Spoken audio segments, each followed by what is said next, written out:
দেখতেই পাচ্ছ যে আমরা কোথায় এসেছি আর কেন যাচ্ছি সেটাও হচ্ছে মায়ের কাছেই যাচ্ছি অবশ্যই। তো একটা জিনিস আগে শোনো তারপরে বলবো, শুনে নাও আগে।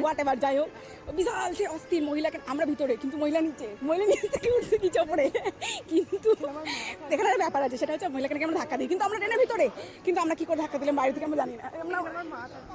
হ্যাঁ ঠিকই শুনলে, একরকম ট্রেনের মধ্যে একটা ইনসিডেন্ট ঘটে আমাদের সাথে, সে প্রচণ্ড একরকম ঝগড়া, মানে সে যাই হোক একটা ব্যাপার স্যাপার, তো তারপরে আর কি সেটা নিয়ে আমরা হাসি মজা করছিলাম।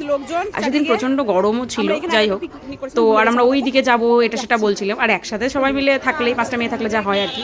এই যে আমরা মন্দিরে চলে এসেছি, আর মাকে দেখতে পাওয়া মানে সেদিনকে কি বলবো, গিয়েছিলাম ভেতরে, আমি দেখতে পেয়েছি কিন্তু নেওয়া যায়নি আর কি।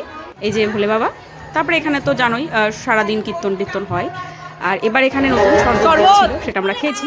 তারপরে এই যে বাঙালির যা নিয়ম, নিজে খাও আবার ঝোলায় পুড়ে নিয়ে চলে আসো, এটাই হচ্ছে কাজ। তো এই যে সেটা নিয়ে আমরা হাসি মজা করছিলাম যে পুড়েছি। এই যে লাস্ট আমরা খাচ্ছি সুস্থ।